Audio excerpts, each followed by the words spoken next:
क्या आपने कभी गौर किया है कि जिंदगी कितनी अजीब ढंग से काम करती है? हम सोचते हैं कि अगर हम पूरी ताकत लगा देंगे, पूरा ध्यान केंद्रित कर देंगे, तो चीजें हमारे मुताबिक हो जाएंगी। लेकिन अक्सर नतीजा उल्टा निकलता है। जितना ज्यादा हम किसी चीज को पकड़ने की कोशिश करते हैं, वो उतनी ही तेजी से हमारे हाथों से निकल जाती है। यह ऐसा है जैसे आप रेत को अपनी मुट्ठी में कसकर पकड़ने की कोशिश करें। जितनी कसकर पकड़ेंगे, रेत उतनी ही फिसलेगी। लेकिन अगर आप हथेली को ढीला छोड़ दें, तो रेत वहीं टिकी रहती है। जिंदगी भी कुछ ऐसी ही है। आप कभी नोटिस कीजिए, जब आप किसी से प्यार या अपनापन पाने की बहुत कोशिश करते हैं, तो अक्सर सामने वाला दूर होने लगता है। लेकिन जब आप सहज रहते हैं, बंधन थोपते नहीं, तो वही व्यक्ति खुद आपकी ओर खींचने लगता है। यही एक गहरा विरोधाभास है। जितना हम जोर डालते हैं, उतना ही परिणाम हमारे खिलाफ चला जाता है। यह बात सिर्फ रिश्तों तक सीमित नहीं है। करियर में देख लीजिए। मान लीजिए आप इंटरव्यू देने जा रहे हैं। अगर आप जबरदस्ती खुद को बहुत ज्यादा आत्मविश्वासी दिखाने की कोशिश करेंगे, तो अक्सर घबराहट और नकलीपन साफ झलक जाता है। लेकिन अगर आप स्वाभाविक रहें, ईमानदारी से बात करें, तो लोग आपके असली व्यक्तित्व को पहचानते हैं और उस पर भरोसा करते हैं। इसी तरह पढ़ाई में भी यही होता है। जब आप किताब लेकर बैठते हैं और सोचते हैं कि मुझे अभी हर हाल में याद करना है, तो अक्सर दिमाग खाली हो जाता है। पन्नों पर आंखें दौड़ती हैं, लेकिन कुछ समझ नहीं आता। और जब आप थोड़ा आराम से, बिना दबाव के पढ़ते हैं, तो वही बातें आसानी से याद हो जाती हैं। सोचिए, नींद का अनुभव कैसा होता है। अगर आप बिस्तर पर लेटकर बार बार सोचते हैं कि मुझे अभी सोना है, अभी सोना है, तो नींद और दूर भागती है। लेकिन जैसे ही आप कोशिश छोड़ देते हैं और अपने शरीर को रिलैक्स होने देते हैं, नींद धीरे धीरे खुद आ जाती है। ये विरोधाभास हमें यह सिखाते हैं कि जिंदगी हमेशा सीधे रास्ते से नहीं चलती। यहां उलटे रास्ते भी सच्चाई तक ले जाते हैं। ग्रीक दार्शनिक एपिक्टेटस ने कहा था, "The more you seek to control, the less control you have." यानी जितना ज्यादा आप चीजों को पकड़ने की कोशिश करते हैं, उतना ही नियंत्रण आपसे छिनता जाता है। और सच तो यह है कि हम सब रोजमर्रा की जिंदगी में इन पैराडॉक्सेस से गुजरते हैं। जब आप दूसरों को यह साबित करने की बहुत कोशिश करते हैं कि आप मजबूत हैं, तब अंदर से आप खुद को और भी कमजोर महसूस करते हैं। जब आप खुद को खुश दिखाने की कोशिश करते हैं, तो अक्सर भीतर एक खालीपन और गहरा हो जाता है। लेकिन जब आप स्वीकार कर लेते हैं कि हाँ, इस समय मैं दुखी हूं या कमजोर हूं, तभी एक सच्ची शांति आपके भीतर पैदा होती है। यहां एक और उदाहरण देखिए। दौड़ने का अनुभव कैसा होता है। अगर आप केवल फिनिश लाइन पर ध्यान देंगे और हर कदम पर सोचेंगे कि मुझे जल्दी पहुंचना है, तो आपको थकान और भारीपन ज्यादा महसूस होगा। लेकिन अगर आप बस दौड़ने की प्रक्रिया का आनंद लें, हवा के झोंके, सांसों की लय, शरीर की गति, तो न सिर्फ आप लंबे समय तक दौड़ पाएंगे, बल्कि फिनिश लाइन तक पहुंचना आसान लगेगा। यानी जीवन में कई बार जितना हम किसी चीज को मजबूरी से हासिल करना चाहते हैं, उतनी ही दूर वो हमसे चली जाती है। और जैसे ही हम उसे पाने की जिद छोड़ देते हैं, वही चीज अपने आप हमारी ओर आने लगती है। लाओ त्सु ने कहा था, "By letting it go, it all gets done. The world is won by those who let it go." यह वाक्य एक बहुत बड़ा रहस्य खोलता है। जीवन की कई उलझनें जिनसे हम रोज जूझते हैं, उनका हल केवल छोड़ देने में है। तो जरा सोचिए, अगर आपकी जिंदगी में वो चीजें जिनके पीछे आप दौड़ते दौड़ते थक गए हैं, प्यार, सम्मान, सफलता, शांति, वो सब तब मिलने लगें जब आप पकड़ने की कोशिश ही छोड़ दें, तो कैसा लगेगा? शायद यही जिंदगी का सबसे गहरा रहस्य है। इसीलिए जब भी आपको लगे कि चीजें आपके हाथ से फिसल रही हैं, या जितनी मेहनत करते हैं उतना नतीजा उल्टा निकल रहा है, तो एक बार रुकिए। अपने आप से पूछिए, क्या मैं इसे बहुत कसकर पकड़ने की कोशिश तो नहीं कर रहा? क्योंकि कभी कभी ढीला छोड़ देना ही सबसे मजबूत पकड़ होती है। मान लीजिए आप रात को बिस्तर पर लेटे हैं। पूरा दिन थकान भरा रहा है, शरीर आराम चाहता है, लेकिन दिमाग शोर मचाता रहता है। मुझे सोना ही है, अभी, तुरंत। आप करवट बदलते हैं, तकिया सीधा करते हैं, आंखें कसकर बंद कर लेते हैं, लेकिन नींद, वो जैसे जिद्दी बच्चा बनकर दूर भाग जाती है। अब सोचिए, वही आप थोड़ी देर किताब पढ़ते हैं या बस लेटे लेटे खुद को रिलैक्स होने देते हैं, नींद के बारे में सोचना ही छोड़ देते हैं और अचानक आपको पता भी नहीं चलता कब आप सपनों की दुनिया में चले जाते हैं। ये अनुभव लगभग हर किसी ने महसूस किया है और यही हमें एक गहरा सबक देता है। जीवन की बहुत सी चीजें नींद जैसी ही होती हैं। जितना आप उन्हें पकड़ने की कोशिश करते हैं, उतना ही वो आपके हाथ से फिसल जाती हैं।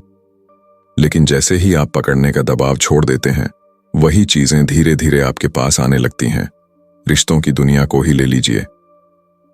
कभी आपने गौर किया है, जब हम किसी इंसान को अपनी ओर खींचने की ज्यादा कोशिश करते हैं, लगातार मैसेज करते हैं, ध्यान खींचने के लिए अलग अलग तरीके अपनाते हैं, तो अक्सर सामने वाला दूर होने लगता है। वो घुटन महसूस करने लगता है। लेकिन जब आप सहज रहते हैं, उसे अपनी स्पेस और आजादी देते हैं, तो वही व्यक्ति आपकी ओर खींचने लगता है। क्योंकि प्यार मजबूरी से नहीं, स्वतंत्रता से जन्म लेता है। यह बात करियर और सफलता पर भी लागू होती है। मान लीजिए आप नौकरी के इंटरव्यू में जा रहे हैं। अगर आप सोचते रहते हैं, मुझे हर हाल में यह नौकरी चाहिए, मुझे परफेक्ट लगना होगा, तो घबराहट हावी हो जाती है। आपकी मुस्कान बनावटी लगने लगती है और आत्मविश्वास नकली। लेकिन अगर आप इस सोच के साथ जाएं कि मैं अपनी सच्चाई साझा करूंगा और अगर यह जगह मेरे लिए बनी है तो अपने आप मिलेगी, तो आपकी बातों में स्वाभाविकता झलकती है और यही चीज अक्सर सबसे बड़ा असर छोड़ती है। बच्चों का उदाहरण भी देखिए। अगर किसी बच्चे को आप बार बार कहें, जल्दी सो जाओ, तो बच्चा और ज्यादा जागेगा। लेकिन अगर आप माहौल शांत कर दें, धीमी रोशनी, प्यारी कहानी, थोड़ा सा स्नेह, तो बच्चा बिना जबरदस्ती के खुद सो जाएगा। यानी दबाव उल्टा असर करता है और सहजता परिणाम लाती है। टाओइज्म यही सिखाता है कि जीवन में कई बार सबसे बड़ी शक्ति न करने में छुपी होती है, कोशिश करने में नहीं, बल्कि सहज बने रहने में। लाओ त्सु कहते थे, When nothing is done, nothing is left undone। यानी जब आप चीजों को मजबूरी से करने की कोशिश छोड़ देते हैं, तभी असल काम पूरे होते हैं। हमारा मन हमेशा यही सोचता है कि मेहनत और जोर लगाने से ही सब मिलेगा। और हाँ, मेहनत जरूरी है, लेकिन जब मेहनत जिद में बदल जाती है, तो वही हमारे खिलाफ जाने लगती है। सोचिए, आप तैराकी कर रहे हैं। अगर आप पानी को मार मार कर हाथ पांव चलाएंगे, तो और डूबेंगे। लेकिन जैसे ही आप शरीर को ढीला छोड़ते हैं, पानी खुद आपको ऊपर उठा देता है। यही है जीवन का गहरा विरोधाभास। तो अगली बार जब आप देखें कि आप जितनी कोशिश कर रहे हैं, चीजें उतनी ही उल्टी हो रही हैं, रिश्तों में, पढ़ाई में या सफलता में, तो एक बार रुकिए, सांस लीजिए और याद रखिए, जिंदगी में कुछ चीजें जबरदस्ती से नहीं मिलती, वो तो तभी आती हैं जब आप उन्हें आने देते हैं। बहुत समय पहले चीन के एक छोटे से गांव में एक बूढ़ा किसान रहता था। उसका जीवन बिल्कुल साधारण था। थोड़ी जमीन, कुछ जानवर और रोजमर्रा की छोटी छोटी चुनौतियां। एक दिन उसका घोड़ा भाग गया। पड़ोसी दौड़कर आए और बोले, ये तो बहुत बुरी किस्मत है। किसान ने शांत स्वर में कहा, शायद। कुछ दिन बाद वही घोड़ा लौट आया और अपने साथ 3 जंगली घोड़े भी ले आया। अब सब पड़ोसी खुश होकर बोले, वाह, कितनी अच्छी किस्मत है। किसान फिर बोला, शायद। उसके बाद किसान का बेटा उन्हीं जंगली घोड़ों में से एक पर सवारी करने की कोशिश करता है।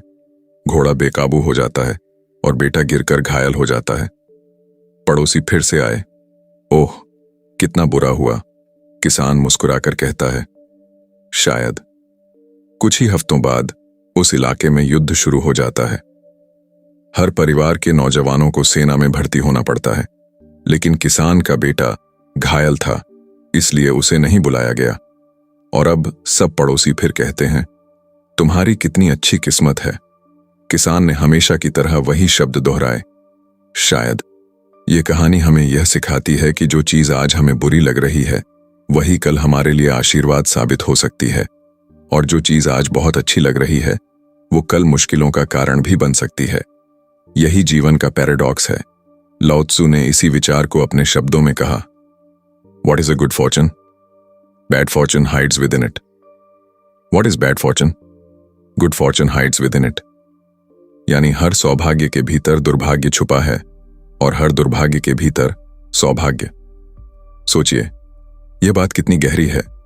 जब हमारा मन किसी स्थिति को तुरंत अच्छा या बुरा ठहराता है तो वो केवल अधूरा सच देख रहा होता है। समय ही असली तस्वीर दिखाता है, और अगर हम उतावली में निर्णय लेना छोड़ दें तो हमें जीवन के विरोधाभास समझ में आने लगते हैं। हम अपनी रोजमर्रा की जिंदगी में भी इसे देख सकते हैं। कभी कभी कोई रिश्ता टूट जाता है और हमें लगता है कि जिंदगी खत्म हो गई, लेकिन वही टूटन हमें अपनी असली पहचान खोजने का मौका देती है। कभी परीक्षा में असफलता मिलती है, लेकिन वही असफलता हमें नए रास्तों पर ले जाती है जहां हमारी असली सफलता इंतजार कर रही होती है। कभी नौकरी छूट जाती है, लेकिन वही घटना हमें उस काम तक ले जाती है जो हमारे दिल को सच में खुशी देता है। यह कहानी और लाओ त्सु की शिक्षा हमें याद दिलाती है कि चीजों को तुरंत अच्छा या बुरा मानकर जकड़ने की बजाय हमें थोड़ा झुकना चाहिए, बांस की तरह, क्योंकि जो झुकता है वही तूफान झेल सकता है। बांस का पेड़ जब हवा में लहराता है तो देखने में लगता है कि वो कमजोर है, लेकिन असल में वही सबसे मजबूत है, क्योंकि जब कठोर पेड़ टूट जाते हैं तब भी बांस झुककर बच जाता है। यह भी जीवन का एक पैराडॉक्स है। कमजोरी में ही असली ताकत छुपी होती है। तो सोचिए, अगर हम हर परिस्थिति को किसान की तरह शायद कहकर देखें तो शायद हम भी जीवन के उतार चढ़ाव से टूटने की बजाय झुकना सीख जाए। और जब हम झुकना सीख लेते हैं तभी हम मजबूत बनते हैं। आइए अब इस विचार को धीरे धीरे समझें, जैसे एक परत के बाद दूसरी परत खुलती जाती है। पहले हम इसे साधारण भौतिक स्तर पर देखेंगे, फिर मन और भावनाओं के स्तर पर, और आखिर में उस गहरी आध्यात्मिक सच्चाई तक पहुंचेंगे जहां लाओ त्सु हमें ले जाना चाहते थे। पहला स्तर, भौतिक दुनिया। सोचिए पानी के बारे में। पानी कितना कोमल है, न उसमें चट्टान जैसी कठोरता है, न आग जैसी तीव्रता, लेकिन यही पानी धीरे धीरे चट्टानों को काट देता है, पहाड़ों के बीच घाटियां बना देता है और धरती का स्वरूप बदल देता है। उसकी कोमलता ही उसकी ताकत है। अगर पानी चट्टान की तरह सख्त होता तो शायद बह ही नहीं पाता। उसका लचीलापन ही उसे विजयी बनाता है। यह हमें सिखाता है कि प्रकृति में सबसे कोमल चीजें ही सबसे शक्तिशाली होती हैं। दूसरा स्तर, मन और भावनाएं। अब इस विचार को मनोवैज्ञानिक दृष्टि से देखें। जब हम किसी को जबरदस्ती बदलना चाहते हैं या अपनी बात मनवाने की कोशिश करते हैं तो अक्सर उसका उल्टा असर होता है। उदाहरण के लिए, अगर कोई माता पिता अपने बच्चे पर लगातार दबाव डालते हैं कि तुम्हें यह करना ही होगा, ऐसे ही जीना होगा, तो बच्चा और ज्यादा विद्रोही हो जाता है। लेकिन अगर वही माता पिता प्यार से समझाएं, उसे स्पेस दें और धीरे धीरे मार्गदर्शन करें तो बच्चा खुद बदलाव के लिए तैयार होता है। गुस्से में जब हम सामने वाले पर हावी होने की कोशिश करते हैं तो वो और भी अड़ जाता है, लेकिन जब हम नरमी से पेश आते हैं तो उसका दिल बदलने लगता है। यही मन का पैराडॉक्स है। कभी कभी आप दबाव डालकर नहीं बल्कि छोड़कर जीतते हैं। तीसरा स्तर, आध्यात्मिक गहराई। अब आइए सबसे गहरे स्तर पर चलते हैं। जीवन की कई बड़ी उलझनों का हल तब मिलता है जब हम नियंत्रण छोड़ देते हैं। जब हम अपनी जिंदगी के हर पहलू को अपने हिसाब से चलाने की जिद छोड़ते हैं और खुद को अस्तित्व के प्रवाह में बहने देते हैं, तब एक अद्भुत शांति अनुभव होती है। ध्यान की अवस्था को ही लीजिए। अगर आप ध्यान करने बैठें और सोचें, मुझे अभी तुरंत शांति चाहिए, तो दिमाग और भटकने लगेगा। लेकिन अगर आप बस सांसों को देखते रहें, विचारों को आने जाने दें, बिना पकड़ने की कोशिश किए, तो अचानक भीतर एक मौन उतर आता है। लाओ त्सु इसे वू वेई कहते थे। निष्क्रिय कर्म, यानी ऐसा कर्म जहां आप जबरदस्ती कुछ नहीं करते, लेकिन सब कुछ अपने आप घटित होता है। तीनों स्तरों को जोड़कर समझें तो देखिए, भौतिक स्तर पर पानी हमें लचीलापन सिखाता है। मानसिक स्तर पर रिश्ते और भावनाएं हमें यह बताती हैं कि दबाव उल्टा असर करता है। और आध्यात्मिक स्तर पर सरेंडर यानी समर्पण हमें शांति और आजादी देता है। इन तीनों को जोड़कर एक ही बात निकलती है, जितना आप छोड़ना सीखेंगे उतना ही जीवन आपके पक्ष में बहने लगेगा। हम अक्सर सोचते हैं कि ताकत का मतलब है कसकर पकड़ना, लेकिन असली ताकत तो छोड़ने में है। जैसे मुट्ठी में कसकर पकड़ी गई रेत फिसल जाती है और खुली हथेली पर रेत टिक जाती है। तो अगली बार जब आप जीवन में किसी उलझन से जूझ रहे हों, तो एक बार ठहरकर खुद से पूछिए, क्या मुझे यहां जोर लगाना चाहिए या चीजों को अपने आप बहने देना चाहिए? कभी कभी नियंत्रण छोड़ देना ही सबसे बड़ा नियंत्रण होता है। कि सबसे दिलचस्प बात यह है कि यह हमें हमेशा विरोधाभासों के जरिए सिखाती है। यानी सच्चाई अक्सर दो बिल्कुल उल्टी दिशाओं में छुपी होती है। जितना आप गहराई से देखते हैं, उतना ही आपको एहसास होता है कि असली ज्ञान इन्हीं विरोधाभासों के बीच से निकलता है। सोचिए, कमजोरी और ताकत। हम सब मानते हैं कि मजबूत वही है जो कभी नहीं झुकता, जो अडिग रहता है। लेकिन बांस का पेड़ हमें इससे उल्टा सिखाता है। आंधी आएगी, तूफान आएगा, बड़े बड़े कठोर पेड़ टूट जाएंगे, लेकिन बांस वो झुकता है, लहराता है, और जब तूफान थम जाता है तो सीधा खड़ा हो जाता है। यानी झुकना ही उसकी ताकत है। लाओ त्सु कहते थे, the soft overcomes the hard, the weak overcomes the strong. असली ताकत जिद में नहीं, लचीलापन और स्वीकार करने में है। अब देखिए, आजादी और पकड़। हम सोचते हैं कि अगर हम किसी इंसान या किसी चीज को कस कर पकड़ लेंगे तो वो हमारे पास हमेशा रहेगी। लेकिन यही पकड़ घुटन में बदल जाती है। रिश्ते हों या सपने, जब आप उन्हें मजबूरी से थामते हैं तो वो टूट जाते हैं, और जब आप उन्हें खुला छोड़ देते हैं, आजादी देते हैं, तभी वो आपके पास टिके रहते हैं। यही पैराडॉक्स है। आजादी देने से ही चीजें आपके पास आती हैं। एक और उदाहरण, ज्ञान और अज्ञान। दुनिया के सबसे बड़े दार्शनिकों ने यही कहा है कि असली बुद्धिमत्ता यह मानने में है कि मुझे कुछ नहीं पता। सोक्रेटिस ने कहा था, I know that I know nothing. हम जितना सोचते हैं कि हम सब जानते हैं, उतना ही हमारा मन बंद हो जाता है। और जब हम स्वीकार करते हैं कि हमारी समझ सीमित है, तभी सीखने के दरवाजे खुलते हैं। यही कारण है कि बच्चे सबसे अच्छे विद्यार्थी होते हैं, क्योंकि वो मानते हैं कि उन्हें सब कुछ जानना है। यहां एक और गहरा विरोधाभास है, खुशी और दुख। हम सब हर वक्त खुशी की तलाश में भागते रहते हैं, लेकिन क्या आपने गौर किया है, जितना आप खुशी का पीछा करते हैं, वो उतनी ही दूर भागती है। और जब आप दुख को स्वीकार कर लेते हैं, उसे जगह देते हैं, तो उसी स्वीकृति से भीतर एक हल्की मुस्कान, एक गहरी शांति जन्म लेती है। बुद्धा ने भी कहा था, दुख ही जागृति का द्वार है। यानी दुख से भागने की बजाय जब हम उसे समझते हैं, तभी सच्ची खुशी मिलती है। विरोधाभास हमें बार बार यह सिखाते हैं कि सच्चाई सीधी रेखा पर नहीं चलती, वो हमेशा उलटी दिशाओं में छुपी होती है। हार में ही जीत का बीज छुपा है, खालीपन में ही भरपूरता का अनुभव होता है, और खो जाने में ही खुद को पाने का रास्ता खुलता है। ये बातें सुनने में अजीब लगती हैं, लेकिन अगर आप अपनी जिंदगी के अनुभवों को देखें तो पाएंगे कि यह सच है। कभी आपने कोई बहुत बड़ी हार झेली हो और बाद में महसूस किया हो कि वही हार आपको एक नए रास्ते पर ले गई, जो जीत से भी बड़ा उपहार था। यही है जीवन का विरोधाभास। तो जब भी आप किसी स्थिति में फंसें और लगे कि चीजें उल्टी हो रही हैं, याद रखिए, शायद यही उल्टा रास्ता आपको असली मंजिल तक ले जा रहा हो। सोचिए, आप अपने जीवन में कितनी बार ऐसी स्थिति में फंसे हैं जहां आपने पूरी ताकत लगा दी, सारी कोशिशें कर लीं, लेकिन चीजें आपके हाथ से निकल गईं। और फिर वही चीज, जब आपने उसे छोड़ दिया, जब आपने उसका बोझ अपने दिल से उतार दिया, तभी वो आपके पास लौट आई। यही है जीवन का गहरा विरोधाभास। मान लीजिए आप एक दोस्ती या रिश्ते में हैं। आप चाहते हैं कि सामने वाला हमेशा आपके साथ रहे, आपको महत्व दे। आप लगातार मैसेज करते हैं, कॉल करते हैं, हर समय अपना ध्यान उस पर रखते हैं, लेकिन धीरे धीरे वही इंसान आपसे दूर जाने लगता है। क्यों? क्योंकि आपकी पकड़ उसके लिए घुटन बन जाती है। अब जरा पलट कर देखिए, जब आप सहज रहते हैं, उसे उसकी आजादी देते हैं, तो वही व्यक्ति महसूस करता है कि आप उसके लिए सुरक्षित जगह हैं, और तभी वह खुद आपके पास लौट आता है। यह विरोधाभास हमें सिखाता है कि सच्चा प्यार पकड़ने से नहीं, छोड़ने से गहराता है।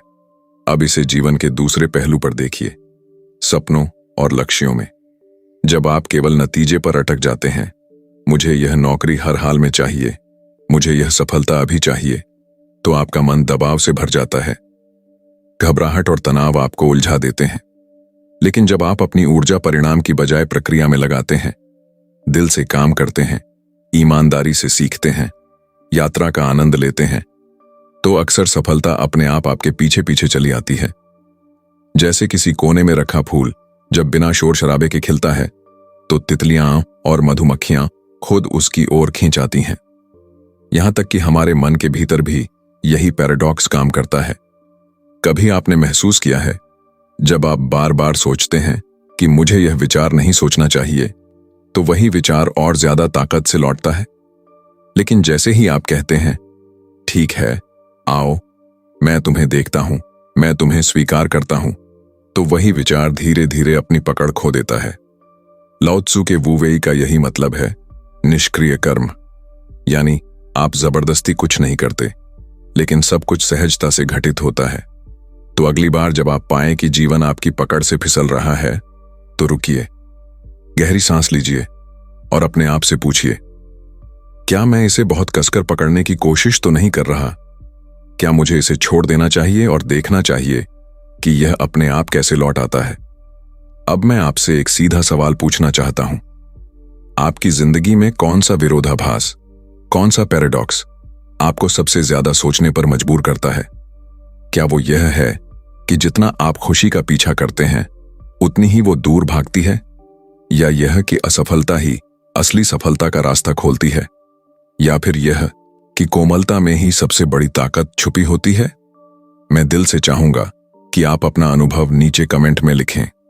आपकी कहानी शायद किसी और की आंखें खोल दे, क्योंकि जब हम अपने अनुभव साझा करते हैं तो हम अकेले नहीं रहते। हमें एहसास होता है कि जीवन की ये गुत्थियां सबके लिए एक जैसी हैं। और याद रखिए, इसे बार बार अपने दिल में दोहराइए। पकड़ने से चीजें छूट जाती हैं, छोड़ देने से सब कुछ आपके पास लौट आता है। यह केवल कोई दर्शन नहीं, बल्कि जीवन की एक जीती जागती हकीकत है। तो अब सवाल यह है, क्या आप तैयार हैं छोड़कर देखने के लिए कि जीवन आपके पास क्या क्या लौटा कर लाता है? जरा ठहर कर सोचिए। आज हमने जिन विरोधाभासों की बात की, वे केवल दार्शनिक बातें नहीं हैं। ये जीवन की असली धड़कन है। जब हम कहते हैं कि कोमलता ही सबसे बड़ी ताकत है, या कि छोड़ने पर ही चीजें लौट आती हैं, तो ये बातें हमारे हर रोज के अनुभवों में गहराई से उतरती हैं। कभी बच्चे को देखिए, वह न तो भविष्य की चिंता करता है, न ही अतीत का बोझ उठाता है, और इसी मासूमियत में उसकी आंखों में वह चमक होती है जो हमें अक्सर याद दिलाती है कि सादगी ही सबसे गहरा सुख है। लेकिन जैसे जैसे हम बड़े होते हैं, हम चीजों को पकड़ने लगते हैं, रिश्ते, नाम, पैसा, पहचान, और फिर एक दिन महसूस करते हैं कि जितना कसकर पकड़ते हैं, उतनी ही तेजी से चीजें हाथ से फिसल जाती हैं। यही है जीवन का विरोधाभास। लाओ त्सु कहते थे, जो जानता है वह बोलता नहीं, और जो बोलता है वह जानता नहीं। सोचिए, यह कितना उल्टा सीधा लगता है, लेकिन यही गहरी सच्चाई है। ज्ञान का असली स्वाद तब आता है जब वह आपके भीतर इतनी गहराई से उतर चुका हो कि उसे साबित करने की जरूरत ही न रह जाए। अब सवाल यह है, क्या हम अपने जीवन में इन विरोधाभासों को केवल सुनकर छोड़ देंगे, या इन्हें जीने की हिम्मत करेंगे? क्योंकि असली बदलाव तब आता है जब ज्ञान अनुभव बन जाए। मैं आपको एक छोटी सी चुनौती देना चाहता हूं। अगले 7 दिनों तक अपने जीवन में किसी एक विरोधाभास को जीकर देखिए। अगर आप अक्सर चीजों को पकड़कर रखते हैं, तो थोड़ा छोड़कर देखिए। अगर आप हमेशा ताकत दिखाना चाहते हैं, तो एक बार कोमल बनकर देखिए। अगर आप जल्दी जल्दी दौड़ते रहते हैं, तो ठहर कर देखिए कि शांति में कितनी ताकत छुपी है। आप देखेंगे कि इन छोटे छोटे प्रयोगों से जीवन आपके सामने बिल्कुल नए रंगों में खुलने लगेगा। और अब अंत में एक बार फिर वही मूल विचार जो इस पूरी यात्रा से उभर कर आता है। जीवन विरोधाभासों से भरा है, लेकिन इन्हीं विरोधाभासों में छुपा है जीवन का सबसे गहरा रहस्य। तो दोस्तों, अगर यह विचार आपको सोचने पर मजबूर कर रहा है, अगर इसने आपके दिल को छुआ है, तो इस वीडियो को लाइक करें, कमेंट में अपने अनुभव साझा करें और सब्सक्राइब करें, ताकि हम मिलकर इन गहरी बातों की और भी परतें खोल सकें। याद रखिए, कभी कभी जो उल्टा लगता है वही असली सीधा रास्ता होता है, और शायद यही है लाओ त्सु की सबसे बड़ी सीख।